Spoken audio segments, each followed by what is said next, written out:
नमस्कार। बसपा सुप्रीमो मायावती हाल फिलहाल में दिल्ली पहुंची थी। उन्होंने कुछ बड़े नेताओं से मुलाकात की, बातचीत की। चुनाव आयोग में भी वो मिलने गई थी। लेकिन बड़ी खबर जो सामने आ रही है वो ये है कि मायावती ने एक बड़ी उत्तर प्रदेश की ओबीसी नेता से मुलाकात की है, जो कि बीजेपी में रह चुकी है, सांसद रह चुकी हैं। और ये भी बताया जा रहा है कि उनके बीच जो बात है वो लगभग फाइनल हो चुकी है।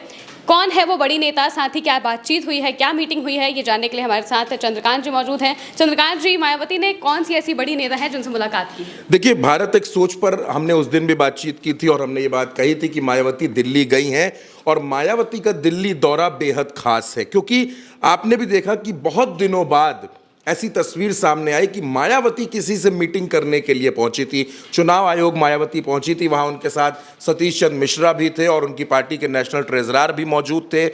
जो सीईसी हैं ज्ञानेश कुमार, उनके साथ ये मीटिंग हुई। उसको लेकर तमाम लोगों के मन में ये सवाल है कि मायावती चुनाव आयोग क्यों गए। उसके उन सवालों के जवाब भी मिलेंगे। 18 मई को बहुत से जवाब मिलेंगे। लेकिन मायावती ने अचानक जो सक्रियता बढ़ाई है, चाहे आकाश आनंद की वापसी कराई हो, इसके बाद मायावती ने संगठन में बहुत फेरबदल किए हैं और 18 मई को ये कहा जा रहा है कि मायावती संगठन को पूरी तरीके से दुरुस्त करेंगी। उत्तर प्रदेश के कई जिलाध्यक्षों को भी उन्होंने दिल्ली बुलाया है। मंडल प्रभारी, जो 18 मंडल उत्तर प्रदेश में, वहां के प्रभारी बुलाए गए हैं। लेकिन इन तमाम बातों के बीच में एक खबर निकल करके आती है कि मायावती ने एक पूर्व सांसद से मुलाकात की है। ये सीक्रेट मीटिंग हुई है। कई पत्रकार इस बात का दावा कर रहे हैं कि ये जो मुलाकात है ये उत्तर प्रदेश की राजनीति में नई इबारत लिख सकती है। आपको पता होगा, उत्तर प्रदेश में हर कोई जानता है स्वामी प्रसाद मौर्य के बारे में। स्वामी प्रसाद मौर्य मायावती की सरकार में मंत्री रहे। उसके बाद आपने देखा कि उनका दिल डोल गया, वो भाजपा में चले गए, बीजेपी के साथ भी रहे, उसके बाद समाजवादी पार्टी में चले गए, फिर समाजवादी पार्टी छोड़कर उन्होंने अपनी पार्टी बनाई। स्वामी प्रसाद मौर्य उत्तर प्रदेश के कद्दावर मौर्य नेता हैं और उत्तर प्रदेश में जो मौर्य हैं वो 5 से 6% के आसपास हैं। इस बीच खबर ये है, हलचल ये है कि स्वामी प्रसाद मौर्य की बेटी, बदायूं की पूर्व सांसद संघमित्रा मौर्य बहुत दिनों से राजनीति के इस पूरे सीन से गायब थीं। लोगों के मन में यह सवाल था कि संघमित्रा कहां है। संघमित्रा मौर्य का टिकट भारतीय जनता पार्टी ने काट दिया था और इस वजह से कहा जा रहा था कि संघमित्रा मौर्य बेहद नाराज हैं। आप देख रही हैं, लंबे वक्त से उनका कोई बयान नहीं है। लेकिन सोर्सेस के हवाले से बड़ी खबर दोस्तों ये है कि संघमित्रा मौर्य और मायावती के बीच मुलाकात हुई है। संघमित्रा मौर्य ओबीसी नेता हैं और मायावती पिछले कुछ महीनों से कुछ मीटिंगों में ये बात लगातार कह रही हैं कि हमको ओबीसी समाज को बसपा के साथ जोड़ना है। मैंने उस दिन भी आपसे कहा था कि बहुजन समाज पार्टी भाईचारा समितियों की मीटिंग को शुरू करने पर काम कर रही है, संगठन को फिर से खड़ा किया जा रहा है।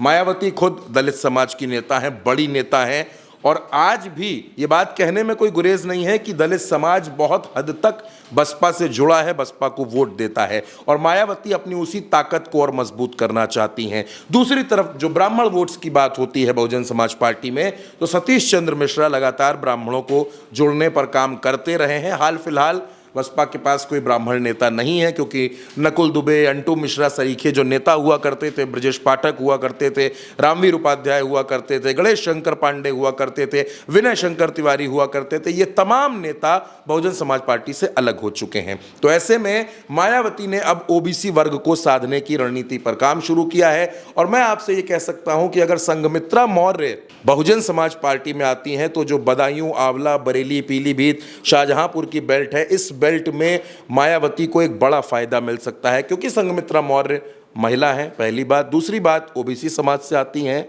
और उससे भी बड़ी बात है कि सांसद रह चुकी हैं, चुनावी राजनीति में रह चुकी हैं, स्वामी प्रसाद मौर्य की बेटी हैं, एक जाना पहचाना नाम है। तो ऐसे में अगर संघमित्रा मौर्य बसपा में आ जाती हैं तो बहुजन समाज पार्टी में, क्योंकि देखिए एक और ईमानदारी से अगर मैं आपसे बात कहूं कि बहुजन समाज पार्टी में महिला नेताओं की कमी है।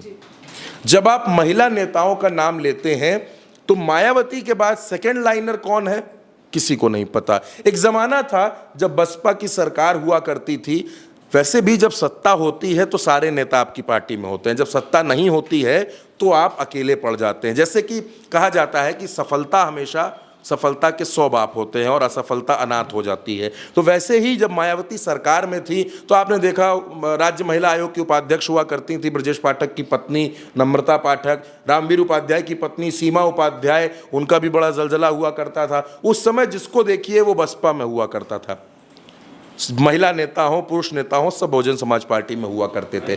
अच्छा, स्वामी प्रसाद मौर्य मायावती की सरकार में मंत्री रहे हैं, मायावती के राइट हैंड कहे जाते रहे हैं, तो जाहिर सी बात है कि संघमित्रा मौर्य कभी ना कभी तो उनसे मिली होंगी, क्योंकि एक ही पार्टी में दोनों थे। तो और अब संघमित्रा मौर्य अगर बसपा में आ रही हैं तो सवाल उससे बड़ा ये है कि क्या स्वामी प्रसाद मौर्य भी बसपा में लौटेंगे, क्या बेटी अपने पापा के साथ बसपा में वापस आएगी? और अगर ये दोनों बसपा में आ जाते हैं तो मैं आपसे फिर कह रहा हूं कि बहुजन समाज पार्टी को एक बहुत बड़ी ताकत उत्तर प्रदेश में मिलेगी। खबरें बहुत सी हैं, बहुत से नेताओं के बारे में है कि मायावती बहुत से पुराने नेताओं को अपने साथ वापस जोड़ने पर काम कर रही हैं। बहरहाल अभी की जो ये खबर है संघमित्रा मौर्य और मायावती को लेकर, अगर संघमित्रा मौर्य बहुजन समाज पार्टी में आ रही हैं, बहुजन समाज पार्टी से जुड़ रही हैं, बहुजन समाज पार्टी का झंडा उठाकर वो आगे की राजनीति तय करने जा रही हैं, आगे की रणनीति बनाने जा रही हैं। और 18 मई बहुत दूर नहीं है, 18 मई को अगर ऐसा कुछ होने जा रहा है तो आप ये मान के चलिए कि उत्तर प्रदेश की राजनीति में एक बड़ा परिवर्तन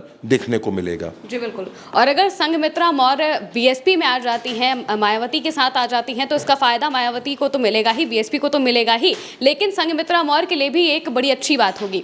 हालांकि इस पूरे मामले को लेकर क्या अपडेट्स आएंगे हम आपको बताएंगे। बताया जा रहा है कि 18 मई को बीएसपी एक बड़ी मीटिंग करेगी दिल्ली में, उस मीटिंग में क्या होगा वो भी हम आपको बताएंगे, और साथ ही जो भी अपडेट्स आते रहेंगे हम आप तक पहुंचाते रहेंगे। मेरे साथ सारी जानकारी दी चंद्रकांत ने, मैं हूं महिमा और आप देखते रहिए भारत एक सोच।